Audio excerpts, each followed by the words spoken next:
Well, hello again. This is Angela Sabatino, and today I'd like to talk about lending money to men. I get a lot of that with my friends through the years. They would sit down, they would talk with me, they would say, "Oh, I lent him 5,000. He said I'd get it right back in a couple of weeks, or from his income tax return, or some other way that he was going to get all this money back." And usually it's an exception that they do pay it back, but usually they don't. Because in a relationship, when a woman lends a man money, he thinks of it as sort of part of the romance package. So for getting him, you should be overjoyed to lend him $5,000 or give him $5,000. They usually regard it as a gift. I can honestly tell you, many a woman has lost money falling into a situation like that, and it's regrettable. First of all, I want to talk about the latest statistics on what women earn compared to men. As of 2020, women earn 80 cents for every dollar that a man earns. Based on that fact, women shouldn't be lending money to men at all because you're behind the eight ball to begin with. Not that, sometimes there is a situation where you need to lend a man money, but usually if they constantly need money, there's something wrong with them. Because remember, they're earning a dollar for every 80 cents that you're earning, even if it's sometimes the same position. So bear that in mind. You're already behind the eight ball, and you shouldn't be lending money to begin with. But if you do, get a promissory note.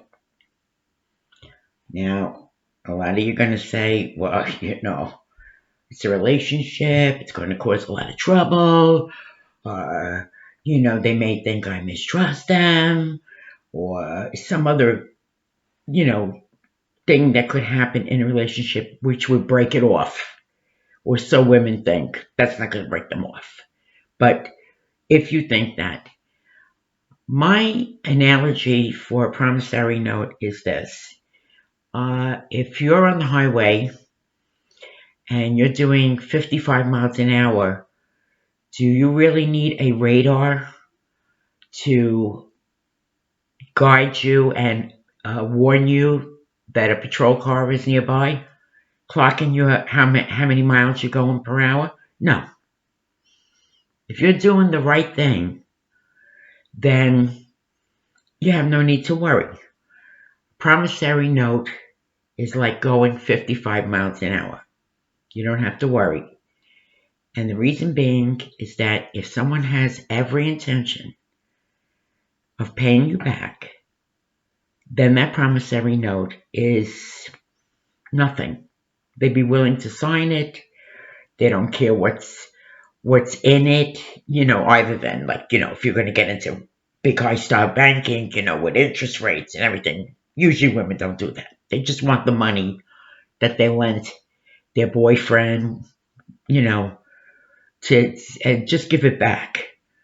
But a promissory note is a contract, and it's usually advisable to do that. If you're lending up to $5,000 to someone, with that promissory note signed by both parties, you could go to small claims court and get your money back if, God forbid, you break up. And that's what usually happens, I have to tell you. If a guy owes you money and you break up, you can forget about that money. Because remember, in his mind, that was part of the price you paid to know him. you usually broke up for a reason, right? Because it wasn't because you loved him dearly and he had really, really admirable qualities, right, to begin with. So that's why I tell women, draw up a promissory note. It doesn't have to be on legal paper or anything like that. Just regular typewriter paper. Put it in. You include the name of the person you're lending the money to, how much, how is it to be paid. If it's one lump sum within 3 weeks, fine. If it's monthly payments, put every date, every month and every date that it needs to be paid and what's the amount. Or if it's supposed to be paid by the end of the year. Say you lend the money in April and it has to be paid by December 31st. Everything has to be included. Everything. And at the bottom, you put a line for your signature, a line for his signature, and if you can put an address and maybe a phone number, because sometimes they don't show up to court, but then the court has a way that they can call them and serve them with whatever the decision was. That happens in some cases. Not too many, but it happens. Anyway,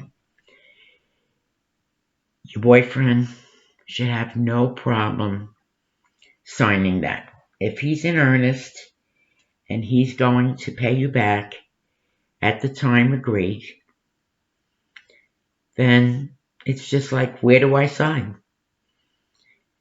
If he gives you a hard time, that's a red flag. If he gives you a hard time about it, that's a definite red flag.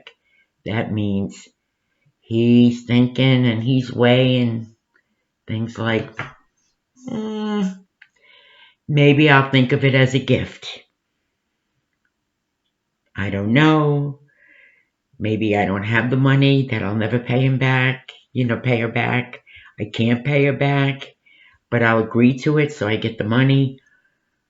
Get a promissory note. I'm telling you, really, if a person really has the intention to pay you back, then they'll have no problem signing that. So put your name, his name, the amount, okay, the date that you're giving them this money, how is it to be paid, are there increments, by the end of the year, the amount of payments that should be either monthly, whatever. Get really down into the details and sign both your names at the end of the note. You will do yourself such a service. You have no idea the amount of aggravation you will save yourself by doing that. I mean it. It's the simplest of things, but I can't tell you how many times I hear women talk about that they lent really money that they really needed for their own bills with the earnest promise of their significant other telling them, "Don't worry, babe, I'll pay you back. Don't worry, it's good. It's good as in the bank." Yeah, I got another one to tell you. So if they say that, sign the note. Sign the note. Get it done. This way you have some legal basis. I mean, if you could get it notarized, that's even better. But, we don't want to get anal about it. But definitely you need to have a promissory note. And you can make a copy. You make a copy for him. You make a copy for yourself. Keep it in your laptop. Hold on to it. But I'd like it to be signed. Make sure it's signed. That's the important thing. When you go to court, make sure it's signed. But it's just a preventive measure. I mean, of course, if you lend them more than $5,000, then you're going to have a hard time. You're going to have to get a lawyer and things like that. But I just want to emphasize, I'm not trying to be cynical. I'm not trying to be a pessimist. This is a common thing that happens to women, and it's a very simple solution. Honestly, if someone has intention of paying you back, that note means nothing to them to sign. I mean, they don't feel threatened. They don't feel intimidated. If it does, then my thing with lending money to anybody, not just men, but my thing with lending money is I usually tell my friends, I can give you $100, but I can't lend you $1,000. I only give away what I know I never can expect back, because money, friendships, I don't have to tell you this, it's old as time, but with boyfriends, and I mean even girlfriends too. I mean, men have that problem too. They lend money and then they don't get paid back. So, but the thing that this happens to mostly is women. And it's usually single mothers or women who are living from paycheck to paycheck. And that's the tragedy of it, is that, you're only earning 80 cents out of every dollar. I mean, you have to realize that you're not on the same level, and this will prevent you from a lot of agita, a lot of aggravation. Um, you'll have a clearer mind when you go to sleep, because you know that if you don't get paid, you go to court. You don't have to pay anything for small claims court. You just register. So it's a guard against being schnookered. Let's put it that way. Anyway, have a good day. And this is just a bit of advice, no coercion, but um, be warned that never give money away that you really need unless you have a promissory note. Thank you.